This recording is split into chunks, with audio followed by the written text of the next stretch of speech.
Hoy día el tema que nos reúne es hablar un poco sobre Plutela silostera, ¿ya? Este insecto que desgraciadamente tantos problemas nos causa. En el caso específico de las características de este insecto, podemos decir que estamos hablando de una lepidóptera y como tal estamos hablando de un insecto alado, ¿ya? Que tiene o presenta 4 alas, ¿ya? Cubiertas por escamas, como todas las lepidópteras.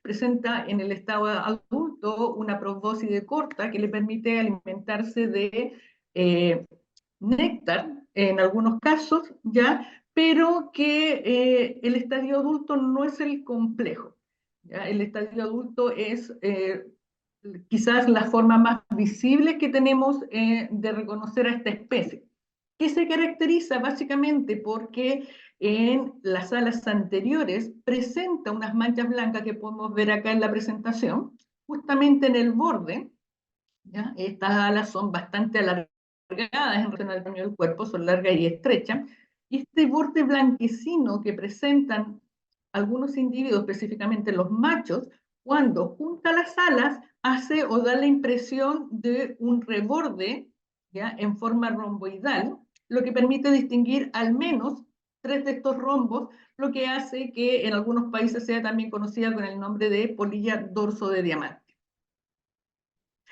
Eso es lo que nos permitiría reconocerla junto con la posición de las alas sobre lo largo del cuerpo, y las antenas es una característica importante al momento de reconocer a los adultos.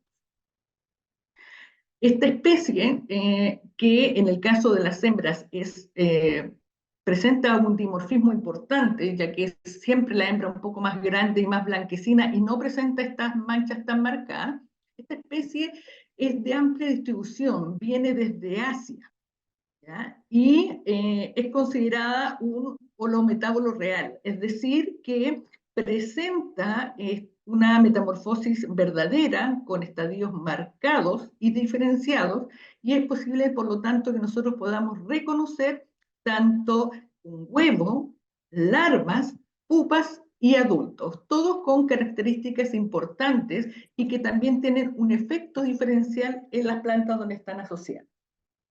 Plutela básicamente causa problemas porque está asociada a un grupo importante de especies o de plantas que son las brasicáceas, ¿ya?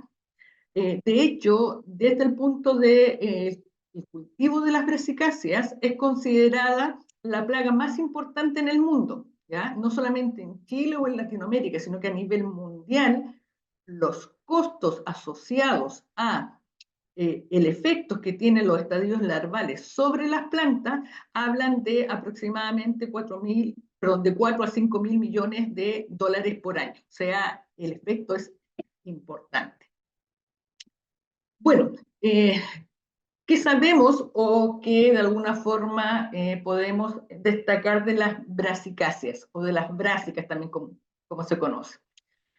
Es una especie que aporta muchas vitaminas en la dieta humana, ¿ya? Específicamente vitamina A, vitamina C, hierro, calcio, ácido fólico, fibras, ¿ya? Y hay muchos estudios actuales que indican que tiene algunos componentes, una serie de compuestos que protegen a los seres humanos, en especial de algunos cánceres. Por lo tanto, en algunos trabajos ya se le denominan como alimentos funcionales, alimentos que son imprescindibles en la dieta de las personas para mantener una adecuada salud. Eso hace que este grupo entonces sea importante de mantener como cultivo a nivel mundial y obviamente también a nivel nacional. Los datos de línea del 2018 indican que aproximadamente en Chile hay 5.941 hectáreas de brásicas, siendo las más importantes en cuanto a dimensiones o superficie, mejor dicho, repollo, brócoli y coliflor. de esa cantidad importante de hectáreas cultivadas con brasicáceas, el 67% está acá en esta región. Perdón, el 67% está dividido solamente en dos regiones, ¿ya? Que sería la metropolitana con el 42% y en la región de Coquimbo con un 25% de la producción nacional, lo que hace que a nivel de la región el impacto que tenga este cultivo es enorme. Pero, ¿cuál es el problema? Los daños que provoca Plutera, ¿ya? Y específicamente los estadios larvares. Vamos a ver que al menos vamos a reconocer 4 larvas diferentes asociadas a las brasicáceas, y estas larvas generalmente se alimentan de parte o de totalidad de la hoja de este grupo de plantas. Y lo único que no consumen son las nervaduras, ¿ya? Generalmente, si bien es una larva de tamaño muy pequeño, vamos a ver que no sobrepasa generalmente el centímetro de longitud, la cantidad de larvas que puede estar presente en una planta, el tipo de tejido que afecta, hace que sean daños sumamente importantes a la hora de considerar la calidad del producto. ¿Ya? De hecho, se ve claramente que cuando estas larvas atacan plantas pequeñas, pueden generar una malformación importante, ya no solamente un daño físico, sino que malformaciones en el desarrollo de toda la estructura floral floral de repollo, brócoli y la coliflor. ¿Ya? ¿Qué hacemos con este insecto? ¿Cómo lo tratamos? ¿Cómo lo manejamos? Eh, Como todo plaga, el hombre tiende a utilizar primariamente lo que corresponde a insecticidas, ¿ya? El detalle, el detalle de los insecticidas, ¿ya? Es que requieren muchas aplicaciones. Hay textos donde se habla de que se requieren al menos 16 aplicaciones por cultivo, lo que encarece absolutamente los costos. Pero hay otro problema que es mucho más importante que ese, que tiene que ver con la resistencia, ¿ya? Esta especie eh, se ha estudiado infinitamente a nivel de todo el mundo y actualmente hay 97 ingredientes activos a los cuales esta especie es resistente, por lo cual ha generado una masividad en el uso de estos insecticidas y que generalmente el efecto que tienen en controlar la plaga es mínimo, ¿ya? Y estos insecticidas pueden ir desde los que tienen base en cuanto a organofosforados, piretroides, ureas, carbofurán, etc. O sea, el tipo de insecticida a los cuales se ha hecho resistente a nivel mundial es importantísimo. Esto hace que la plaga esté un poquitito fuera de control en algunos lugares y los daños en términos económicos que afecta pueden ir en promedio hasta en un 75% de pérdidas económicas producidas por esta especie, ¿ya? Obviamente eso eleva los costos para tratar de mantenerla controlada de una manera importante. Ahí en la imagen podemos ver claramente estas larvas o algunos estadios de estas larvas generando esta destrucción típica que ya vamos a ver con detalle que generan en las hojas de las brasicáceas, ¿ya? Ahí también podemos tener un ejemplo del daño típico que generan las larvas en el caso de repollo. Para conocer un poco más de ella, de esta especie de Plutela, es importante conocer su ciclo de vida, ¿ya? El ciclo biológico de Plutela es muy particular porque se puede adaptar a las condiciones ambientales. Y si bien tiene 4 estadios claros y precisos, como son el adulto, los huevos, las larvas y la pupa, estos estadios pueden estar presentes pueden aumentar el número de estadios o, en algunos casos, saltarse la duración de estos estadios, hacerlo muy rápido, de tal forma de adaptarse a las condiciones ambientales. Y eso hace todavía aún más difícil su control.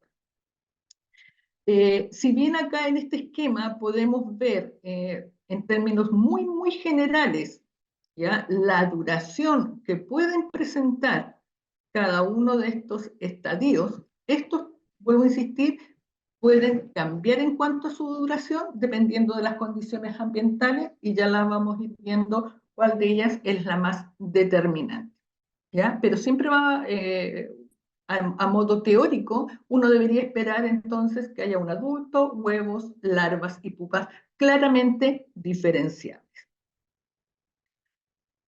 Eh, bueno, los adultos ya algo habíamos hablado, que eran fácilmente reconocibles por esta estructura en forma romboidal que presentan los machos, ¿ya?, sobre su dorso, de un color blanquecino mucho más resaltante en machos que en hembras, debido a la coloración del resto de las alas que presentan. En general el adulto es pequeño, no mide más allá de unos 10 milímetros, ¿ya? En general, también su ciclo vital no sobrepasa los 18 días, con más o menos 5 días, ¿ya? En determinadas condiciones climáticas se ha visto que hay, en algunas regiones, sobre todo tropicales, puede llegar a durar hasta 12 días el ciclo, lo que hace que rápidamente tengamos nuevas generaciones adaptadas a condiciones específicas, ¿ya?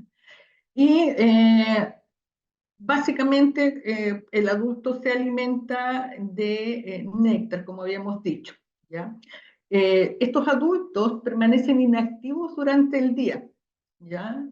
Generalmente encontramos a los adultos durante el día bajo la vegetación, ¿ya?, debajo de las hojas, evitando la luz solar, ¿ya? Por lo tanto, se vuelven claramente activos al atardecer y durante la noche. Lo que hace que se protejan también de estas condiciones de acuerdo a su condicionamiento a la luminosidad. ¿Cómo salen o cuándo salen? Básicamente al anochecer, entonces, los machos salen atraídos por las feromonas femeninas para poder copular, y por lo tanto, posteriormente a esto, que la hembra coloque los huevos. Estos huevos siempre van a ser colocados en la parte del embés de la hoja, protegidos de la radiación, ¿ya? Y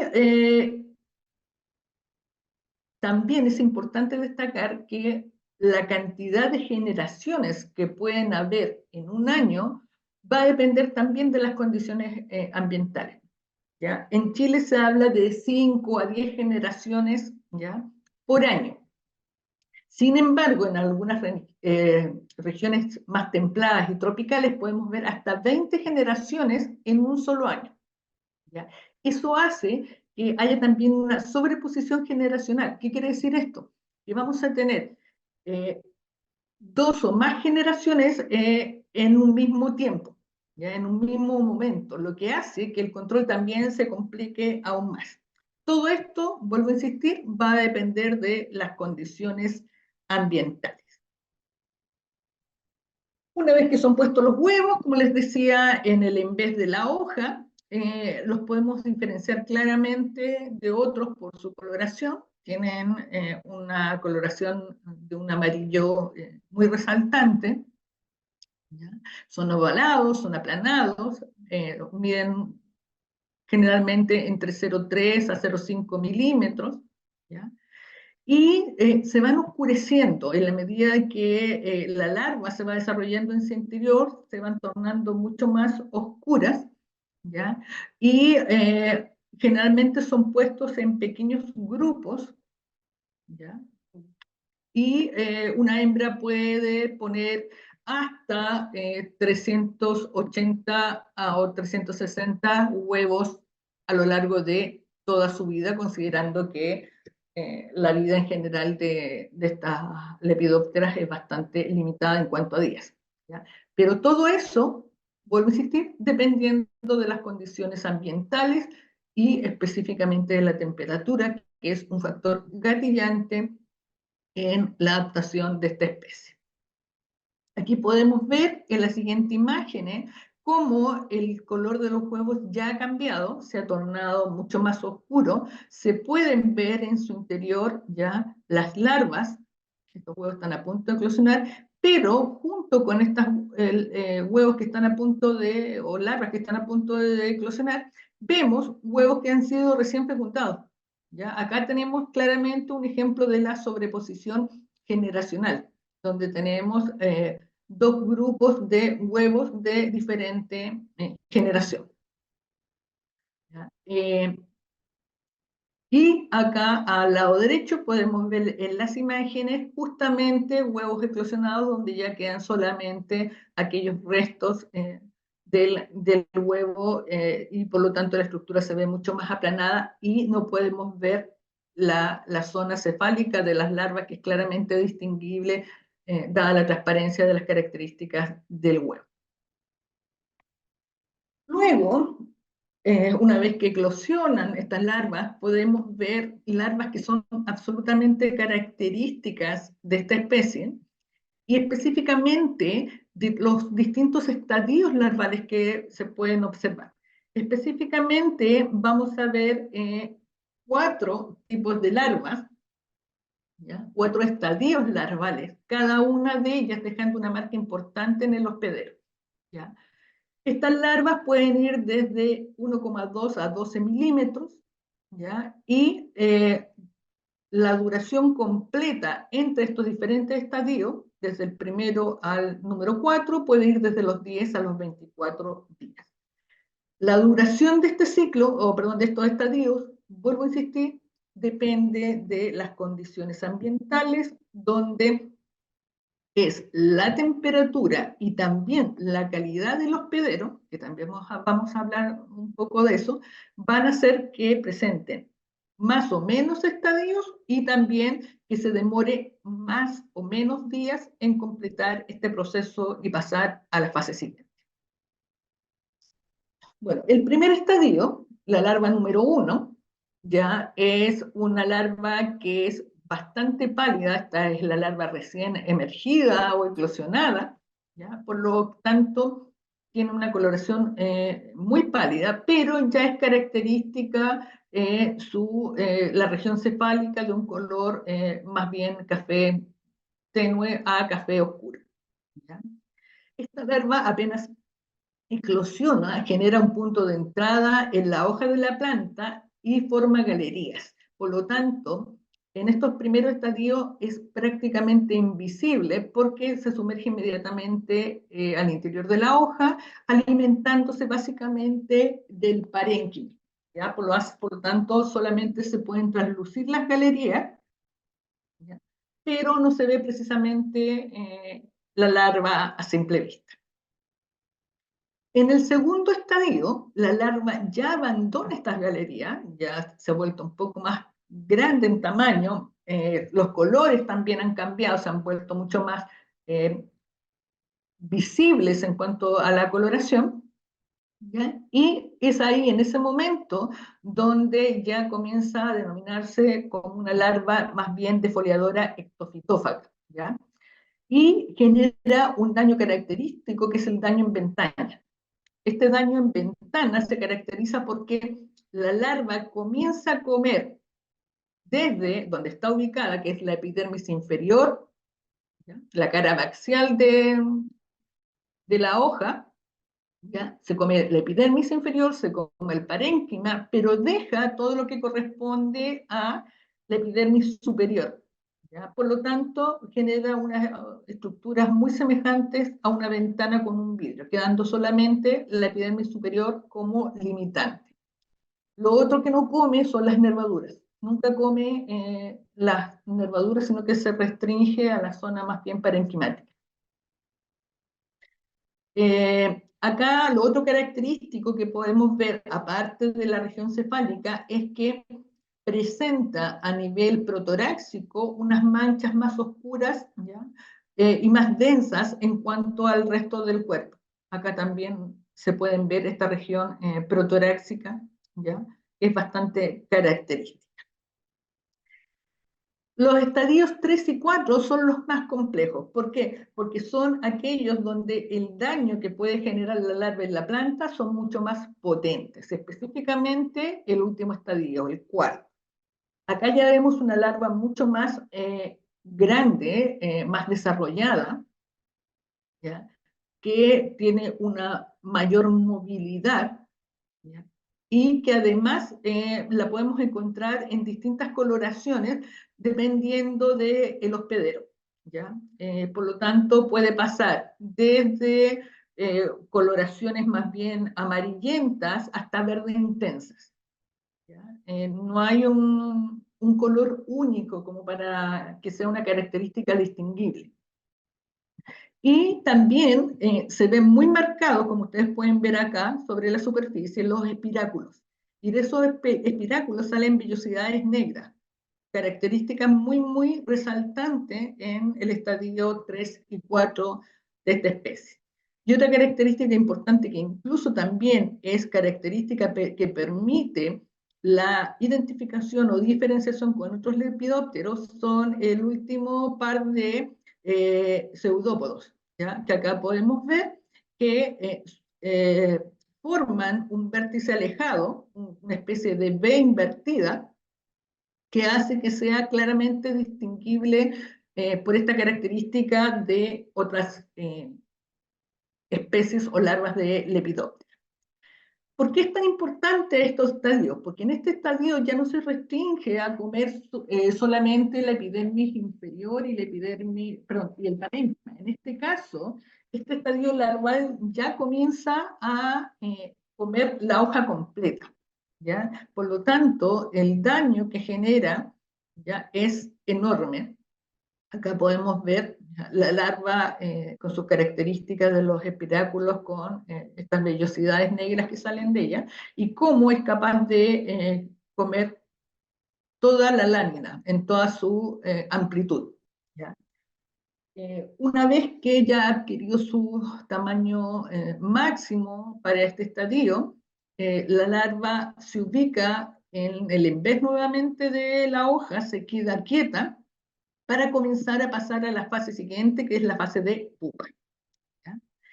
En este caso, podemos ver que la pupa, o el último estadio antes de completar su ciclo, ¿ya? Está formada por una estructura que se adhiere finamente o rápidamente al en vez de la hoja, ¿ya? La cubre en su totalidad, pero es transparente, por lo tanto uno puede igual distinguir la estructura o el individuo que está bajo ella, ya que está formada por una seda que es bastante transparente. Acá podemos ver, ¿ya?, cómo este último estadio larval comienza a cubrirse por esta seda para finalmente quedar como lo vemos acá, ¿ya?, totalmente cubierta, pero translúcida, y vemos la última fase de la metamorfosis con el desarrollo de las alas, la probóscide de corta y el resto de las estructuras típicas de los adultos.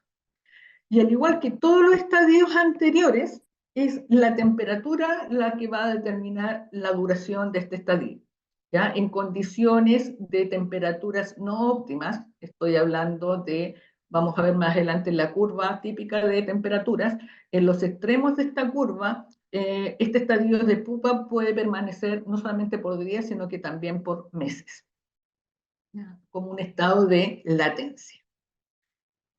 ¿Cómo reconocemos a las larvas presentes? Bueno, ya habíamos dicho que una forma de reconocerla era esta V invertida formada por el último par de pseudópodos que presentaban las larvas. Pero otra forma de reconocerla es por su comportamiento, por su etología, ¿ya? Cuando uno molesta, toca a estas larvas, tienden a realizar algunos comportamientos de escape, ¿ya? Básicamente porque reconocen en estas molestias, en esta, de alguna forma, eh, elementos que uno está generando sobre la larva, la traducen como la presencia de un parasitoide, ¿ya? Entonces quieren huir de este y tienen comportamientos muy, muy específicos. Uno de ellos es dejarse caer de la hoja, pero seguir afirmada a través de un hilo de seda, ¿ya? Se sueltan y caen, ¿ya? Lo que hace que genere movimiento y por lo tanto el parasitoide no pueda adherirse a él. Otro comportamiento característico y es, o tiene que ver con movimientos zigzagueantes. ¿Ya? Al moverse en forma de zigzag, de alguna forma elude a los parasitoides para que puedan posarse sobre ellas y por lo tanto colocar los huevos en su interior. Bueno, ya sabemos entonces cuáles son los principales estadios que presenta y los adultos que recién emergen son igual a lo que ya habíamos relatado, pero de una coloricidad un poco más clara, la cual va cambiando hasta su tonalidad característica en la medida que pasa 1 o 2 días. ¿Ya? Y ahí tenemos claramente una hembra y un macho de esta especie. A modo de resumen, ahí tenemos los característicos daños que generan los distintos estadios larvales ya en una hoja de brassicacia. En este caso específico, la galería, cuando estamos hablando de larva tipo 1, de la larva escondida al interior que solamente se alimenta del parénquima, la ventana, donde queda la epidermis superior de la hoja, típico de L2, ¿ya? Y L3 también, y finalmente el orificio completo que puede generar, que puede ser de gran tamaño, dada que se alimenta de la totalidad de la hoja provocada por la larva en su estadio número 1. Bueno, ¿qué factores me van a estar influyendo en este ciclo de vida? Bueno, el principal de ellos, como ya hemos repetido, es la temperatura. La temperatura puede influenciar todo el ciclo de vida de un insecto, no solamente de Protella, estamos hablando de cualquier insecto.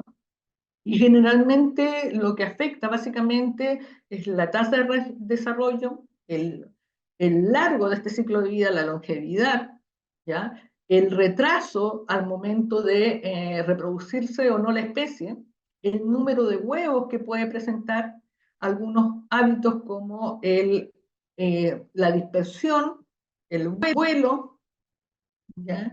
Y los momentos en que esto se relata. Eh, Como en cualquier caso, existen puntos óptimos de temperaturas en los cuales esta especie ya se va a desarrollar completamente. En general se ha visto que esta polilla no sobrevive bien el invierno en zonas templadas.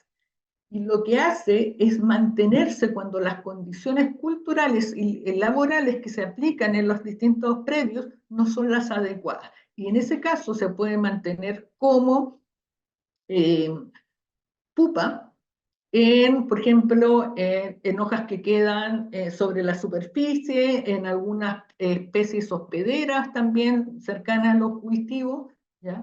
Pero siempre en un estado más bien de latencia y no como una plaga activa sobre otras especies.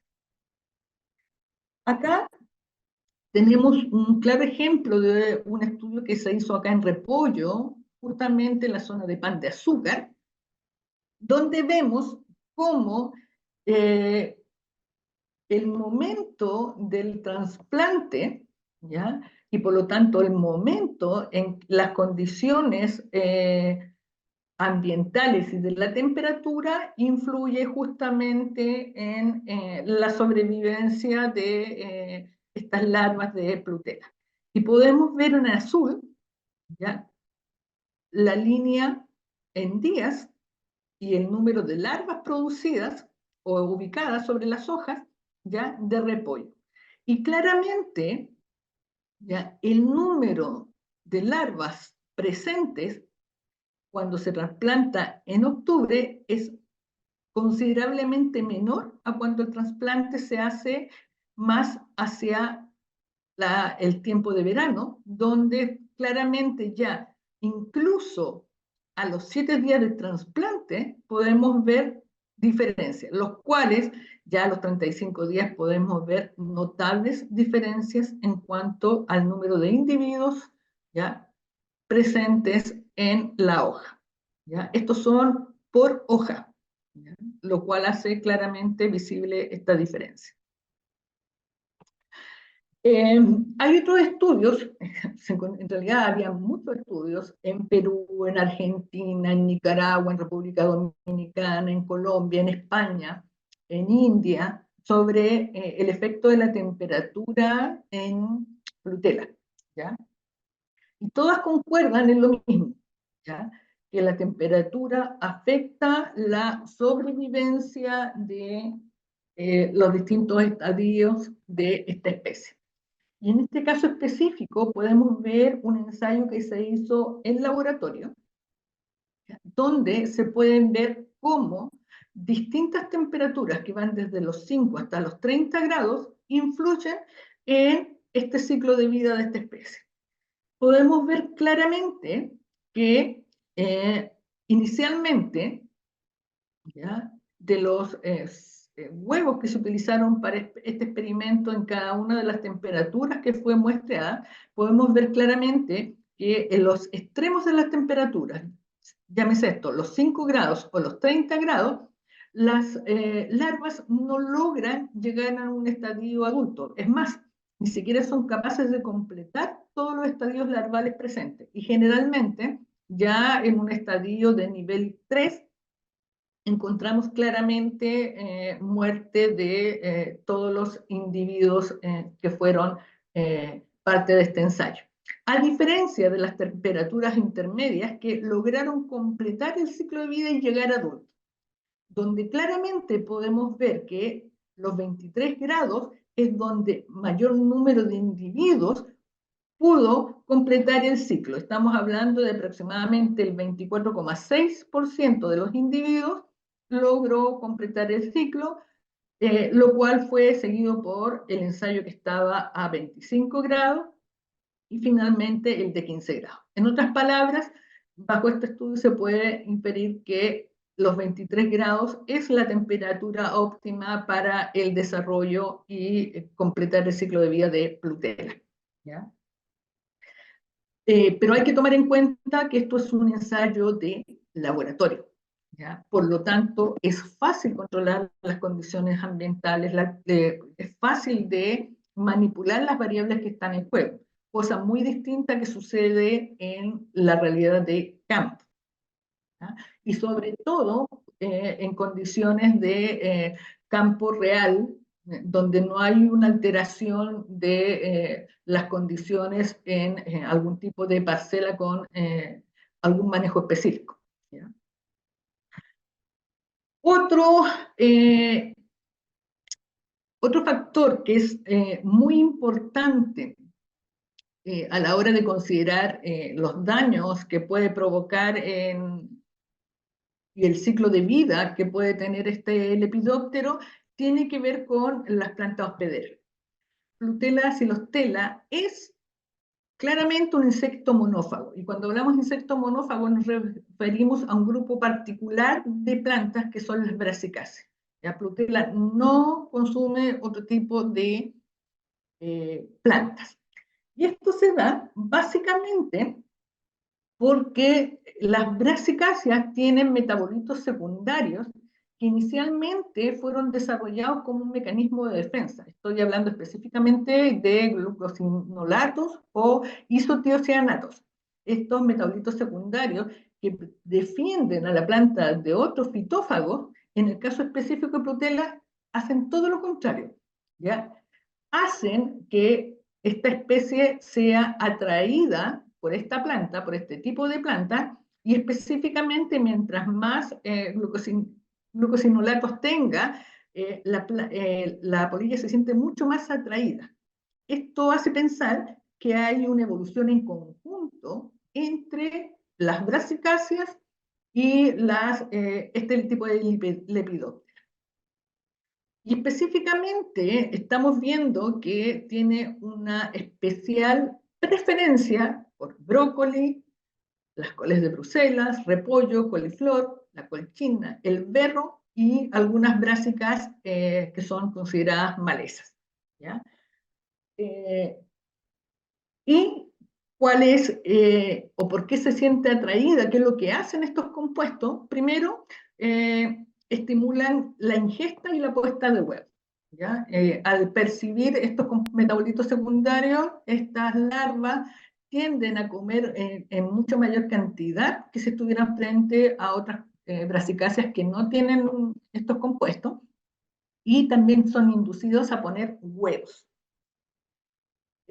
Si bien estos compuestos son una forma defensiva contra otros insectos patógenos, en el caso de este tipo de Lepidoptera de Plutela, tienen un mecanismo de desintoxicación que hace que justamente la puedan ingerir sin generar daño en la larva propiamente tal. Eh, Obviamente, al tener esta monofagia específica, ¿ya? Hace que sean aún mucho más fuertes los efectos porque no va a preferir otras plantas, a menos que sean algunas malezas, como les decía, que son bastante limitadas en cuanto a su preferencia. Prefieren obviamente estas otras plantas cultivadas. Pero dentro de las malezas que nosotros podemos considerar que pueden ser interesantes, acá en Chile por lo menos, tenemos todo el grupo de lo que son las capselas y las cardamines, ¿ya? Que son ampliamente distribuidas como maleza y son muy, muy atrayentes en el caso tutelar, lo que podría pensar incluso en un manejo integrado utilizando este tipo de plantas hospederas como trampas.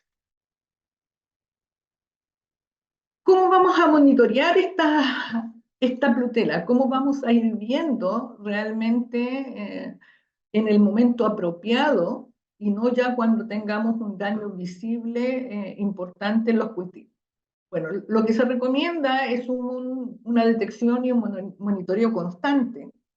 ¿Ya? Esto hace que, por ejemplo, se recomiende utilizar las típicas trampas triángulo o tipo delta, eh, en todos los cultivos de brasicáceas, colocadas a unos 20 centímetros sobre el cultivo.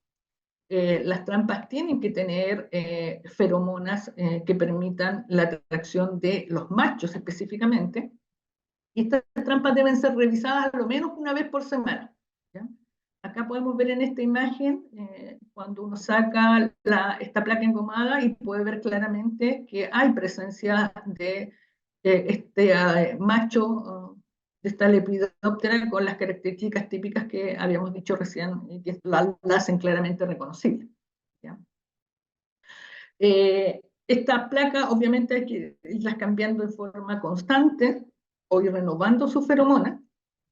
Y en cuanto notemos la presencia de estos insectos, de estos machos, la idea es ir a revisar inmediatamente, hacer un muestreo en la planta para ver la presencia de las larvas y en qué estadios ya están ubicadas en ella. ¿Ya? Esto es lo básico que deberíamos tener para poder detectar la presencia de la plaga en algún cultivo. ¿Cómo la controlamos? Como decíamos inicialmente, la idea es controlarla a través de los medios típicos y obviamente ahí pensamos sí o sí en el uso de insecticidas.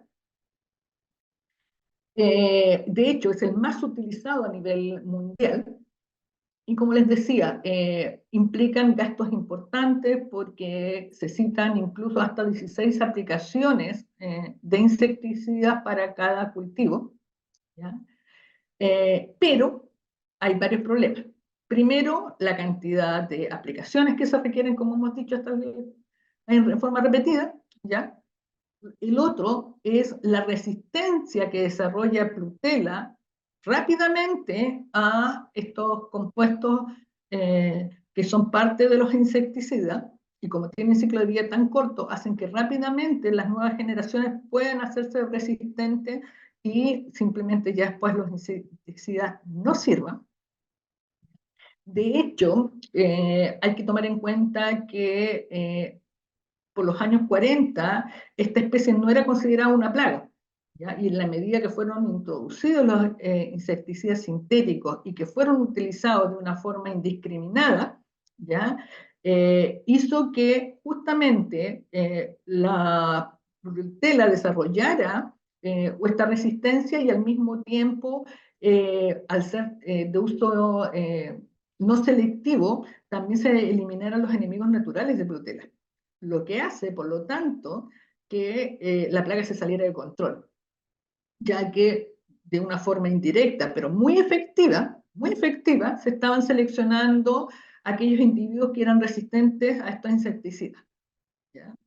Y lo que hace que rápidamente, en un plazo de tiempo muy corto, tuviéramos grandes poblaciones de insectos resistentes. Y uno de los principales problemas que, por lo menos a nivel mundial, ya se detectó en el año 53 que Plutela era resistente, o ciertas poblaciones de Plutela se hicieron resistentes al DDT, ¿ya? Y básicamente quedan todavía poblaciones que pueden ser resistentes, pero que en general gran parte de las poblaciones en los lugares donde más se cultiva ya no sirve como método de control. Ya. En Chile, ¿qué pasa en Chile con los insecticidas? Bueno, en Chile todavía se utiliza los insecticidas como método de control, ¿ya? De hecho, se controla Plutela silostela en general con insecticidas específicos, ¿ya?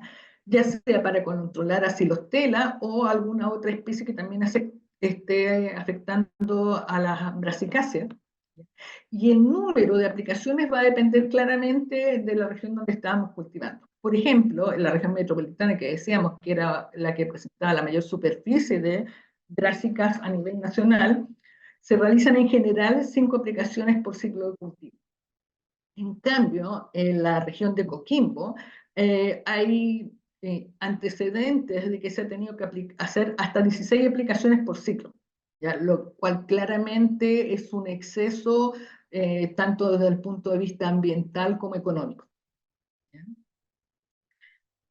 Para que estos insecticidas tengan realmente un efecto importante, es necesario considerar varias cosas. Primero, que hay que hacer una rotación en cuanto al tipo de insecticida, ¿ya? No siempre utilizar los mismos principios activos de una aplicación a otra, porque eso lo único que hace es generar poblaciones resistentes. Hay que hacer combinaciones de insecticidas desde el punto de vista de los principios activos para no darle posibilidad entonces a Protela que genere esta resistencia.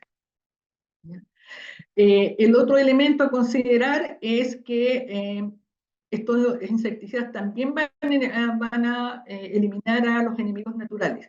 Y en general los enemigos naturales de Protela son bien limitados y al mismo tiempo no tienen la capacidad de movilidad o de dispersión que tiene Protela. Por lo tanto, si bien una población de Protela puede cambiar de lugar, no así va a ser lo mismo con sus enemigos naturales, lo que hace que al utilizar indiscriminadamente insecticidas genere explosiones poblacionales debido a que no va a tener enemigos naturales, ¿ya? Va a permitir también un desarrollo de resistencia de ciertas poblaciones a estos plaguicidas y también en forma indirecta va a hacer que resurjan plagas de tipo secundaria que no habían tenido oportunidad de desarrollarse por la presencia de los enemigos naturales que las controlaban.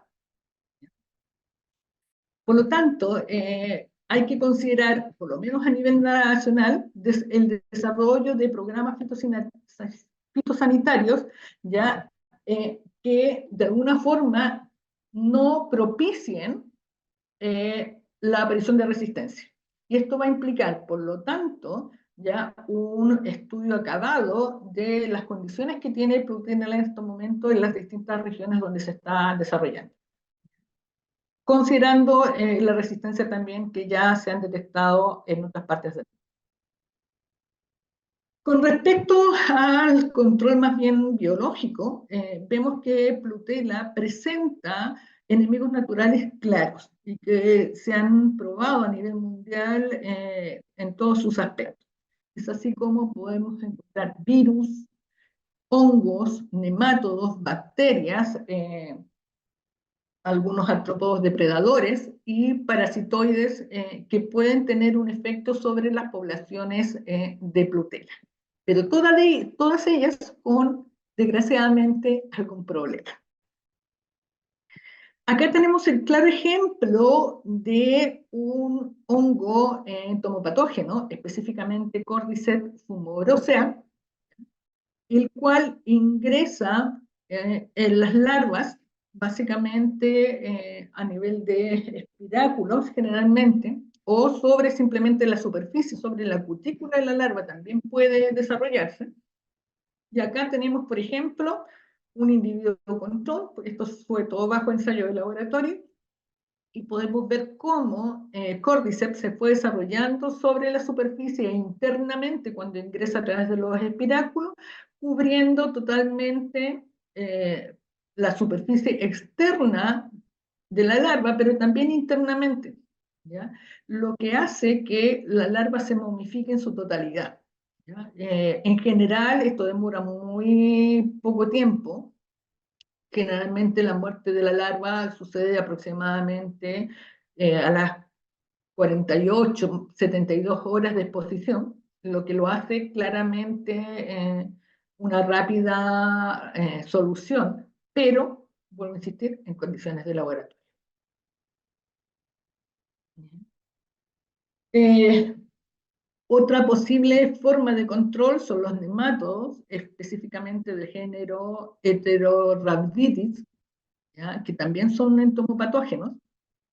En este caso, estos nematos típicos lo que hacen es ingresar a la larva a través de los espiráculos que pueda tener, y este, este nematodo está asociado con algunas bacterias, específicamente del grupo de las pseudomonas.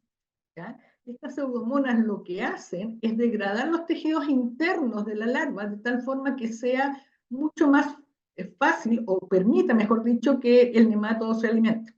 Recuerden que en el caso de los nematodos, ya la alimentación está dada a través de la cutícula externa o de la absorción de algunos nutrientes, pero no hay posibilidad de degradar tejido que sea consistente. Por lo tanto, necesitan de la simbiosis con esta bacteria para licuar el contenido interno de la larva y por lo tanto poder alimentarse y reproducirse. Aquí vemos específicamente algunas larvas de Plutela momificadas producto de el desarrollo de este nematodo en su interior. Y acá vemos el ciclo de vida de este nematodo, específicamente el que está relacionado con Pseudomonas luminescens, ¿ya? El cual, como les decía, ingresa a través de los orificios, los espiráculos, ¿ya? Se desarrolla la, la bacteria en su interior, la licúa y por lo tanto el individuo se muere y es consumido por los nematodos que ingresaron hasta que finalmente estos emergen de los restos larvales para completar nuevamente el ciclo. En cuanto a los parasitoides, en Chile hay presencia de parasitoides, algunos que actúan directamente sobre las larvas, ¿ya? Con muy buenos niveles de especificidad, ¿ya? Otros sobre huevos. ¿Cuál es el problema? En el caso de las dos especies que se utilizan como parasitoides de las larvas, y que tienen muy buenos resultados, como les decía, logran en campo, en condiciones de campo, un 40% de parasitismo, lo cual es bastante elevado. Sin embargo, en el momento en que llegan a hacer efectos sobre las larvas, ya el daño ya está hecho en la planta. Así que si bien se logra la muerte de la larva, la planta ya ha tenido los daños básicamente de los estadios 3 y 4. Y además, estos son parasitoides que no se encuentran de forma comercial, por lo tanto hay que generar atracción a través de otros métodos para que lleguen estos parasitoides que no tienen mucha movilidad. Los únicos que se pueden en este momento en Chile encontrar de manera comercial, que uno puede comprarlo, es trichograma. ¿Ya? En este caso, esto afecta a huevos, ¿ya? Pero, y por lo tanto, ataca a un estadio antes de que produzca el daño en la planta. El problema está que el uso indiscriminado de insecticida la afecta grandemente, es muy sensible y por lo tanto minimiza sus poblaciones en forma rápida. Por lo tanto, la aplicación de este tipo de control biológico no es recomendada si en forma cercana o en el mismo cultivo se están utilizando insecticidas no selectivos. Otro elemento de control serían las bacterias, ya específicamente una que en Chile se puede conseguir de forma comercial y que tiene una fuerte efecto, que sería Bacillus thuringiensis, ¿ya? Que se puede comprar, que tiene un bajo impacto ambiental, que tiene muy buena eficiencia, ¿ya? Que genera una rápida muerte de los estadios larvales, incluso antes de generar daño en la planta. El problema está, acá podemos ver los resultados en Chile, ¿ya? De un ensayo que se hizo, y obviamente en condiciones de laboratorio, donde podemos ver claramente que hubo una muerte importante de individuos producto de la aplicación de esta bacteria. Pero esto es válido aún todavía para las poblaciones en Chile. ¿Por qué? Porque a nivel mundial, Plutela silostela es el primer insecto en desarrollar resistencia a esta bacteria. ¿Ya? Por lo tanto, no sería raro que rápidamente también en Chile encontremos poblaciones resistentes a esta bacteria, ¿ya? Y de hecho es reconocida a nivel mundial como una especie excepcional debido a que es capaz de generar resistencia a esta toxina de este bacillus. Bueno, otra posibilidad de control es la captura masiva a través de las trampas de feromonas que ya habíamos mencionado, ¿ya? Pero en este caso, en vez de 1 o 2 por hectárea, se recomienda sobre las 10 trampas. Y lo otro es que también se recomienda mantenerlos durante toda la etapa de cultivo, una revisión constante, ¿ya? Y complementaria con otro tipo de tratamiento fitosanitario. El control o la captura masiva como único forma de control no es el más adecuado. Sí es complementario, como les decía, a otras técnicas. También se ha utilizado control mecánico físico, utilizando mulch. ¿Ya? Generalmente lo que hace el mulch, más que un control de tipo mecánico, tiene que ver con la reflectancia que produce al utilizar mulch de un color blanquecino, ¿ya? Que es el que se vio que tiene mayor efecto por la silostela, ¿ya? Ya que es capaz de reflejar hacia el en vez de la hoja el sol o la luminosidad, y por lo tanto genera problemas a nivel de las huevos y las larvas, ¿ya? Y aquí podemos ver un ensayo que se hizo en el nivel de infestación de Plutela ¿cómo se llama?, en plantas de brócoli, y podemos ver claramente que, perdón, que el hecho de utilizar en brócoli un mulch plástico y sobre todo de color blanquecino generó cambios en la presencia de estas larvas, ¿ya? También en algunos países, no en Chile, pero en otros países se ha utilizado una malla cobertera, de tal forma de aislar un poco el cultivo, ¿ya? Y eso crea un efecto de microclima que hace que, por ejemplo, que la humedad y la temperatura se mantengan en condiciones que sean óptimas para cultivo, pero no para no para Plutela, ¿ya? Y ha resultado bastante bien para Plutela. ¿Cuál es el problema? Genera presencia de hongos, porque aumenta las condiciones óptimas para otro tipo de plagas, por lo tanto, si bien sirve para Plutela, gatilla otros problemas. Eh, también algunas otras medidas culturales preventivas, como la rotación de cultivos, se recomienda, ¿ya? Básicamente también se recomienda poner algunas plantas que puedan ser refugios de algunos enemigos naturales, algunos artrópodos que sean fitófagos, de algunas plantas que sirvan también como lugar de refugio de parasitoides, son bien recomendadas, ¿ya? También el hecho de eliminar los restos de los cultivos, específicamente cuando el cultivo anterior ya ha estado afectado por tutela, el dejar restos lo único que hace es generar las condiciones propicias para que los estados pupales se mantengan hasta un próximo cultivo, ¿ya? También el hecho de utilizar cierto tipo de riegos por aspersión hace que disminuya la cantidad de adultos. El problema está que en algunos cultivos claramente eso no es viable, por lo tanto no es algo que se pueda manejar o recomendar, por lo menos a nivel de Chile. ¿Ya? Y en algunos países se ha visto que la presencia o la rotación con algunos otros cultivos permite el desarrollo, como les decía, de algunos parasitoides, ¿ya? O generan compuestos volátiles que pueden repeler el estado adulto de Plutela, como por ejemplo el tomate. ¿Ya? El tomate tiene metabolitos secundarios volátiles que pueden ser detectados por el adulto y hacen que no se sientan atraídos por llegar a esa zona. Por lo tanto, también podrían ser en algún momento eventuales especies que puedan ser desarrolladas como un mecanismo de control de Plutela. ¿Ya?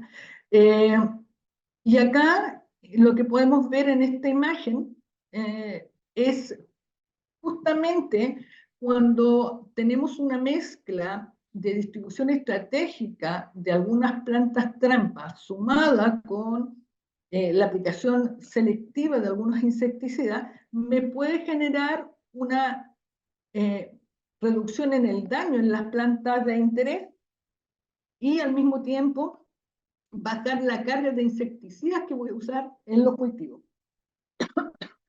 Y aquí puede verse claramente ¿ya? Como por ejemplo, en el caso de la rúcula, ¿ya? Presenta una alta preferencia de Plutela. Por lo tanto, si yo siembro en algunos puntos estratégicos rúcula, mezclada a lo mejor con repollo, con brócoli, puedo bajar claramente la carga en la especie de interés y concentrar la presencia de Plutela en rúcula como planta trampa. Finalmente, a modo de conclusión, podemos decir que Plutela silostela es una especie altamente específica, monófaga, ¿ya?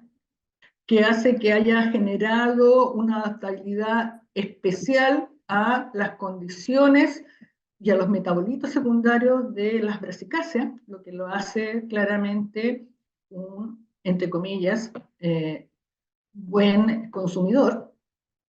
Tiene características en su ciclo de vida que la hacen rápidamente adaptables a las condiciones del medio, ¿ya?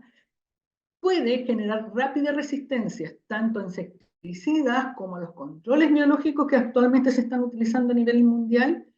Y claramente en Chile faltan estudios en condiciones de campo y en especial en nuestra región. Y eso sería inicialmente la presentación que para el día de hoy. Muchas gracias, Viviana, por tremenda exposición. La verdad es que se tocaron todos los temas importantes. No sé, queda abierta a preguntas. Por favor, ir levantando la mano a aquellos que necesiten o quieran consultar algo para ir habilitando los micrófonos.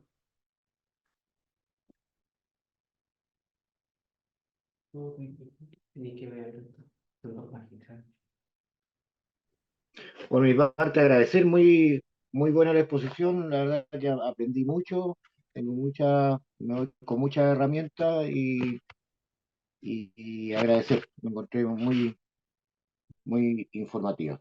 Gracias. Son los puntos más sensibles. ¿Sí? ¿Viviana? ¿Viviana, me escuchas? Sí. Sí, soy Cristian Guajardo. Quisiera preguntarte, en tu experiencia, ¿cuáles son los puntos más sensibles en los cuales la plaga puede ser atacada? Ya sea por la posición del individuo, ¿cierto?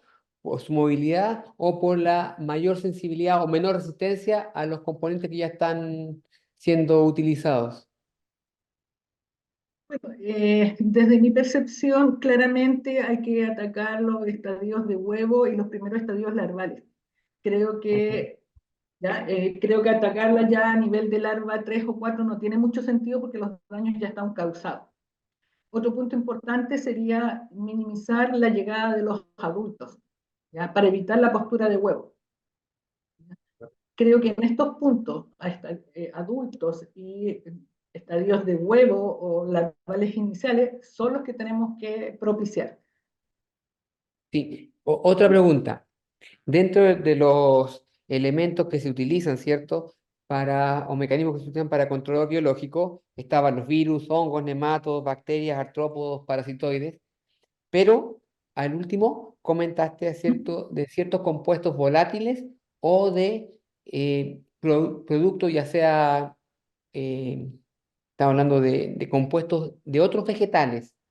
O sea, podríamos llamarlo un extracto de ciertos vegetales que puedan producir algún rechazo o control de la plaga. ¿Sabes algo de eso tú? Mira, por ejemplo, el maíz y el tomate se ha visto que tienen metabolitos secundarios que utilizan para repeler algunas plagas, ¿ya?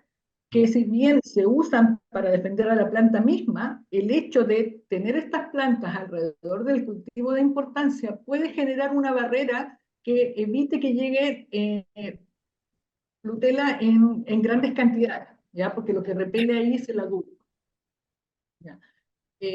También hay estudios en otros países de otras especies, más bien de leguminosas, que pueden también estar desarrollando. En Chile no hay grandes estudios al respecto. En Chile todo lo que se sabe tiene que ver básicamente con insecticidas, con el uso de algunos parasitoides y de bacterias. Es todo lo que se ha hecho. Acá todavía falta mucho trabajo por hacer. Ok, muchas gracias. Profesora, otra consulta. La plaga, la frutela, ¿tiene hospedero en el mismo suelo? ¿Se queda los insectos en tierra, en residuos, ¿cierto? De la misma práctica. Claro, cuando uno cosecha repollo, cuando uno cosecha brócoli o el cultivo de interés, obviamente quedan rezagos de la planta, quedan las hojas más externas, ¿no es cierto?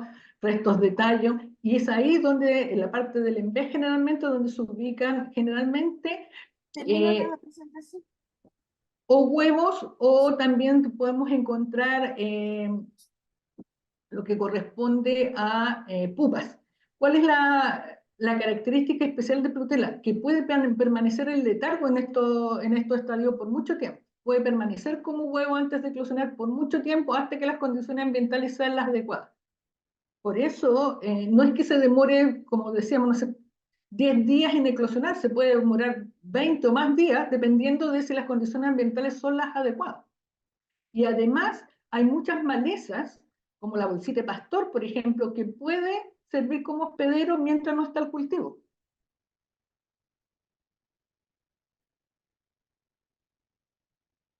Así que se va a mantener en suelo sí o sí. Víctor tiene una pregunta.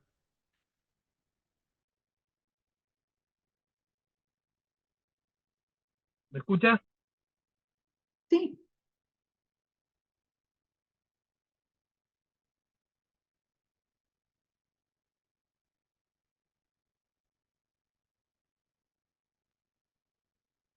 ¿Me escuchan?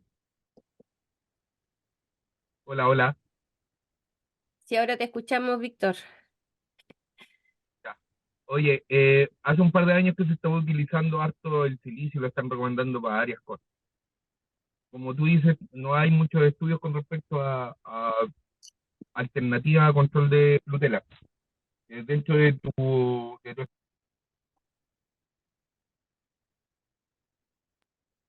¿has visto el efecto que pueda tener el silicio en la resistencia de la planta a la plaga? no, no, por lo menos no vi a nivel de Chile alguna experiencia al respecto. Eh, Hay que tomar en cuenta que la mayoría de estos estudios son incluso a nivel de tesis, ¿ya? No son estudios muy desarrollados.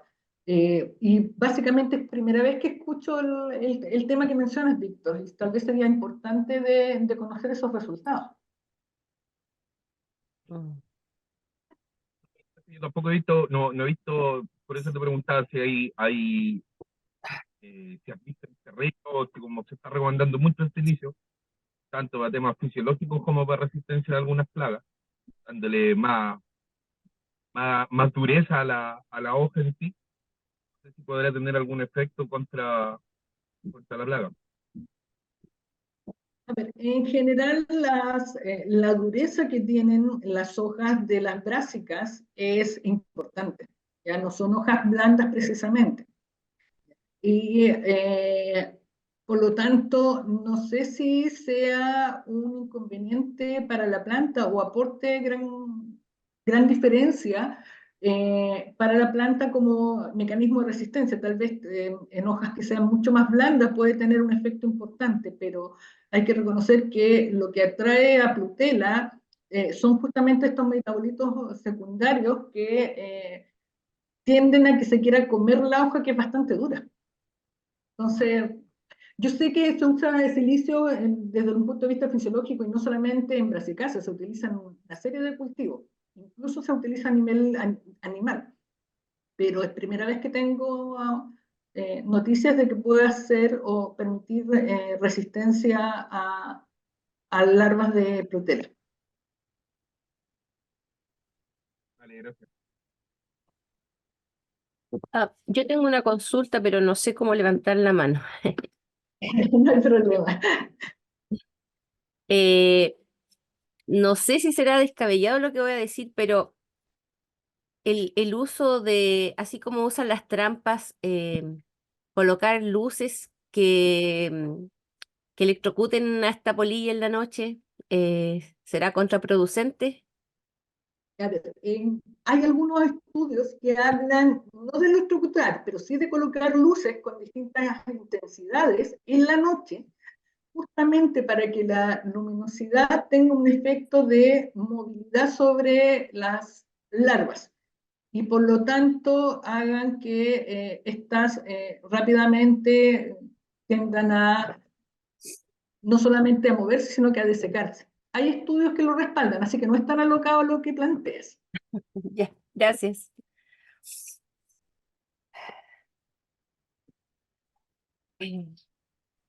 ¿Tienen más preguntas para poder hacerle a la profe? Cristóbal, yo tengo una consulta. Dale. Llegué a Arica. Profesora, tengo una consulta. Mire, dentro de lo que yo veo aquí, los agricultores son muy, muy buenos para colocar muchas trampas, pero prácticamente dentro de las casetas que le llaman acá, ¿Ya? pero prácticamente por todo el perímetro, tanto el perímetro y centro. Y eso a mí me causa cuidado porque finalmente hace que la polilla se meta dentro del invernadero. Entonces yo le he hecho a ellos ver de que lo coloquen más final a la entrada, considerando que tienen caseta, hay solamente un acceso o una salida, y que las trampas deberían estar ahí, para que no ingresen adentro del invernadero como tal. Eso es por un lado. Y lo otro es que hay algunos agricultores en general que están colocando como perimetralmente, también considerando que solamente el acceso que tiene al invernadero, cerca de la entrada, en este caso sería bueno colocar ¿cómo se llama? La rúcula, por ejemplo, como hospedero para mantenerla afuera del invernadero. Sí, la mayoría de los trabajos hablan de controles más bien hacia la periferia que hacia el centro. Los controles o las trampas que se pueden colocar al centro es para ver si la tutela logró llegar hasta la zona interna del cultivo. Pero en general se recomiendan que sea a nivel más bien periférico, ¿ya? Y la idea también es que, como estas trampas tienen feromona, es distraer a los machos hacia otras zonas, de tal forma que no lleguen a la parte central donde pueden haber hembras, pero que si no están fecundadas no tienen mayor impacto. Ya, correcto. Danilo,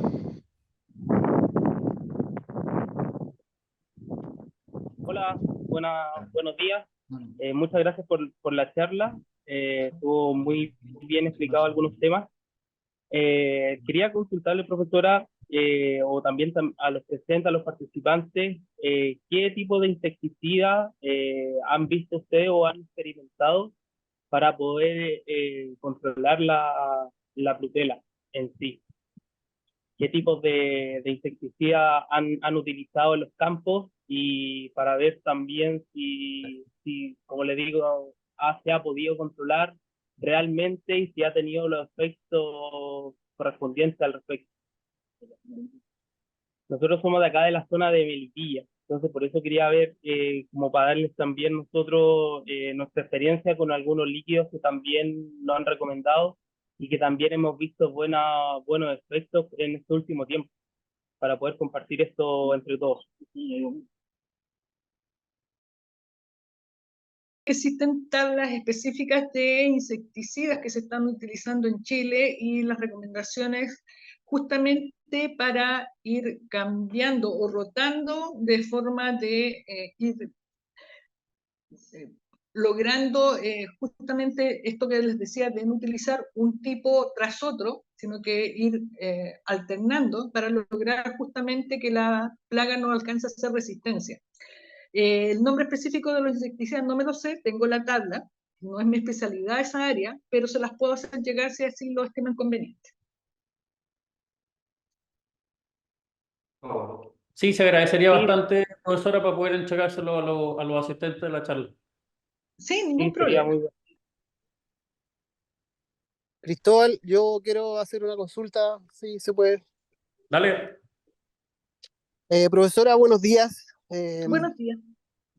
Yo le quería hacer una consulta. Usted, dado los antecedentes de que la población de adultos vuela durante la noche y el hecho de que ovopositan en la parte, digamos, del en vez de las hojas, eh, yo he escuchado que algunos agricultores han hecho aplicaciones nocturnas con mayor efectividad. ¿Qué sabe usted al respecto? Sí, existen algunos estudios que lo recomiendan, ¿ya? Sobre todo cuando está ligado también a otros manejos, como por ejemplo el uso de los mulch, el uso de luces también. ¿Por qué? Porque logra que los adultos de alguna forma eh, pierdan un poco eh, la orientación.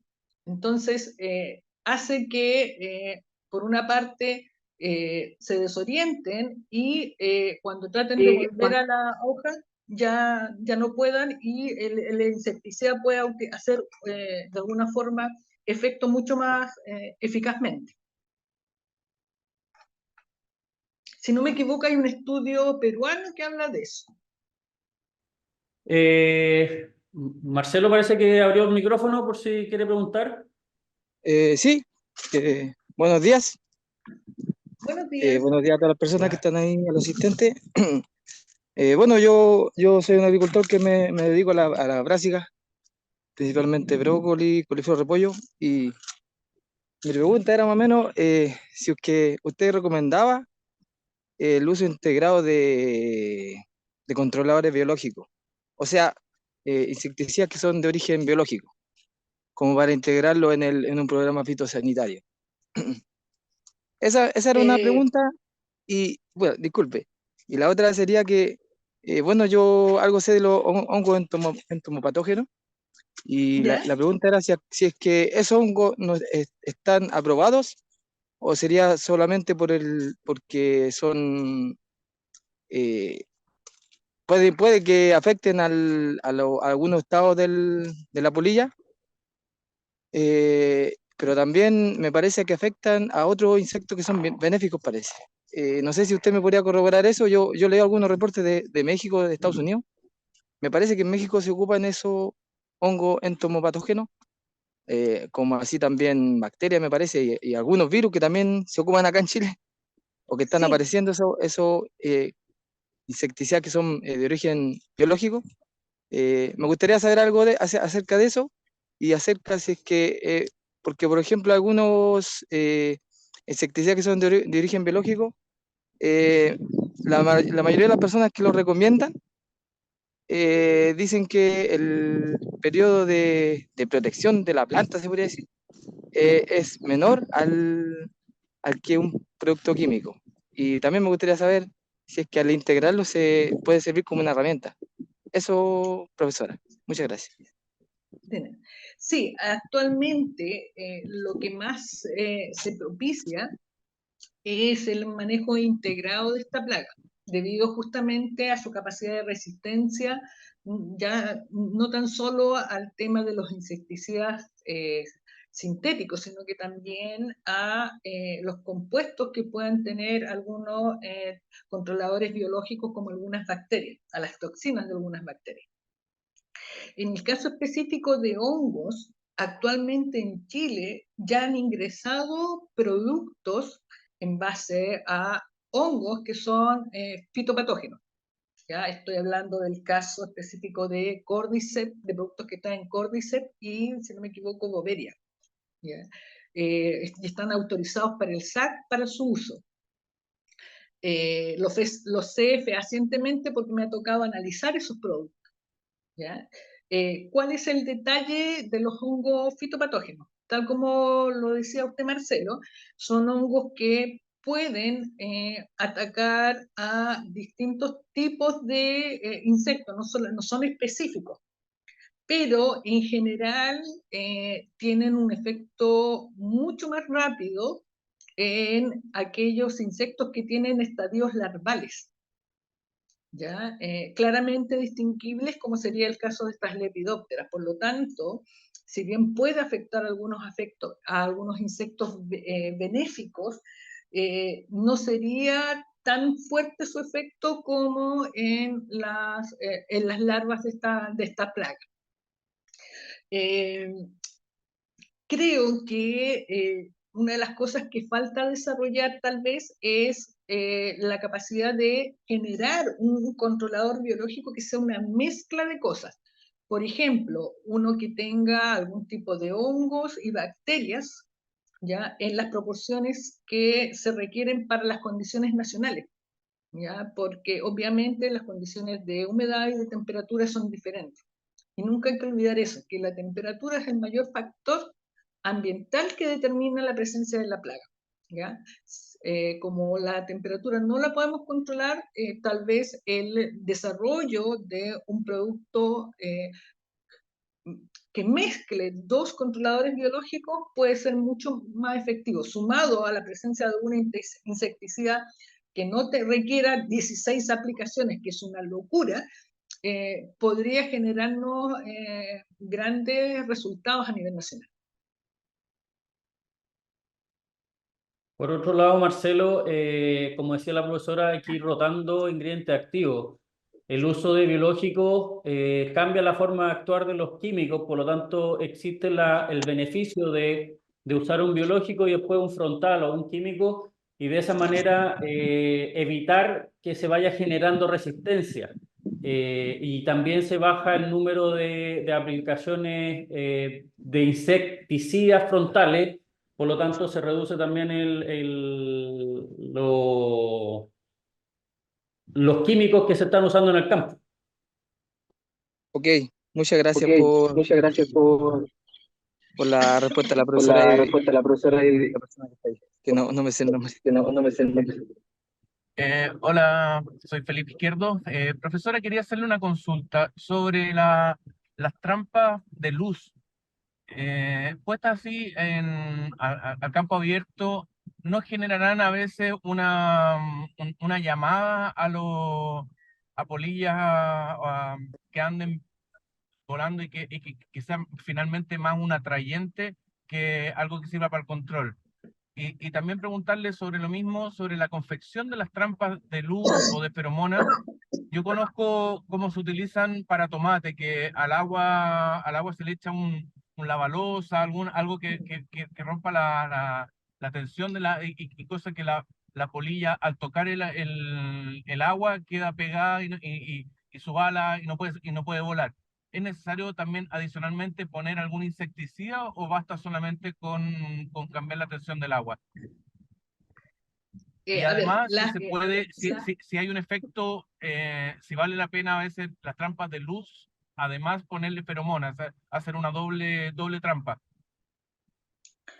a ver, lo que hay que tratar de lograr es que no haya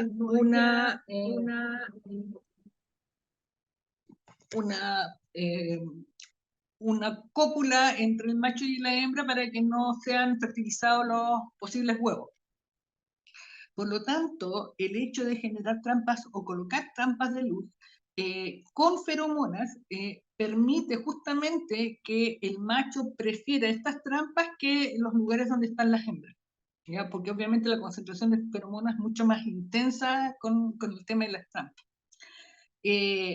Al tener concentrados a los machos en ciertos puntos, nos permite justamente que no se logre la fecundación de las hembras, y al agregar un lavalosa o cualquier elemento que permita aumentar la tensión superficial, basta para que cuando el lepidóptero, en este caso específico, tome en contacto con el agua, las alas pierdan su característica que les permita volar.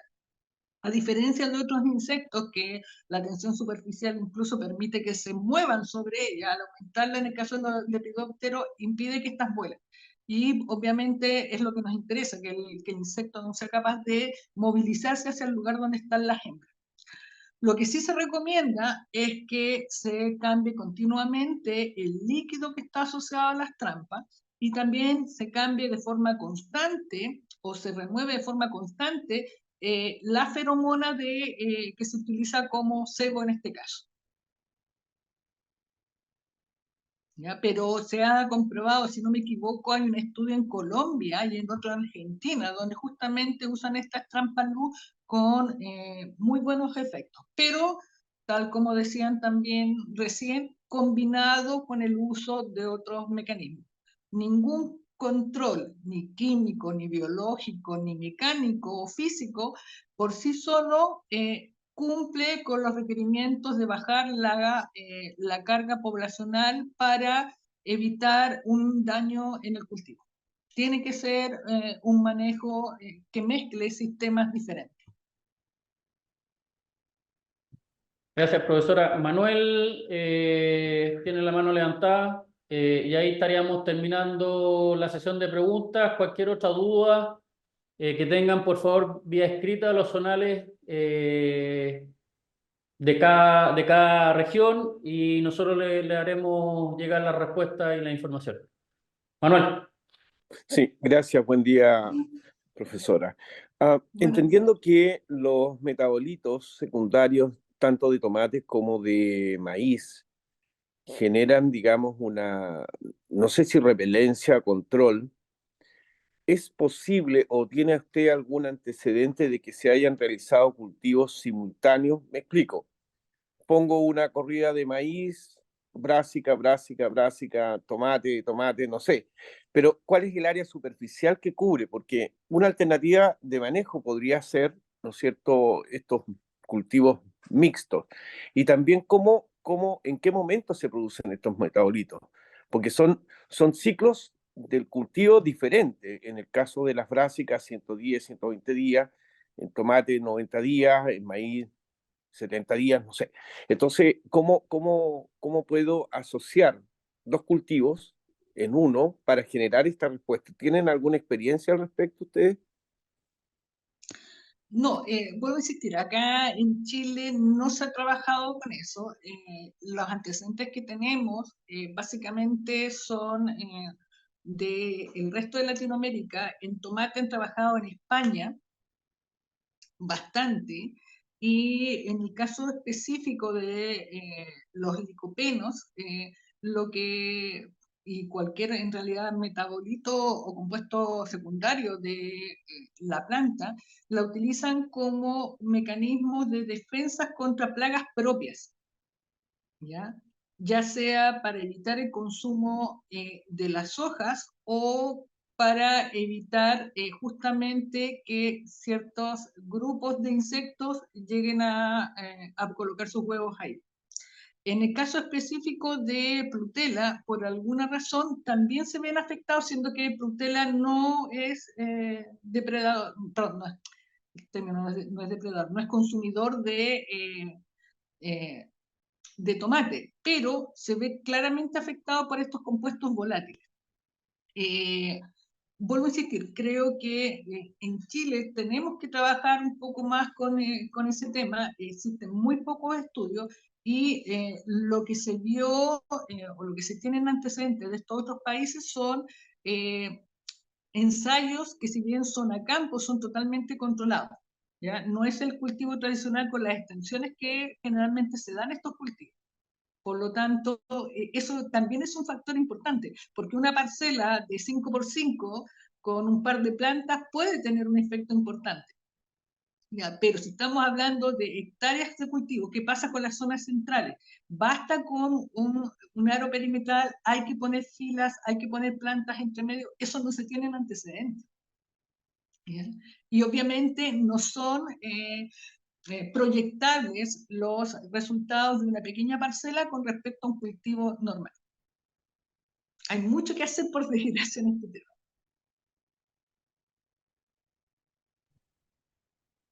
Muchas gracias, profesora. Damos por terminado la charla. Se agradece la asistencia, se agradece mucho la información entregada, y agradecer a todos los asistentes.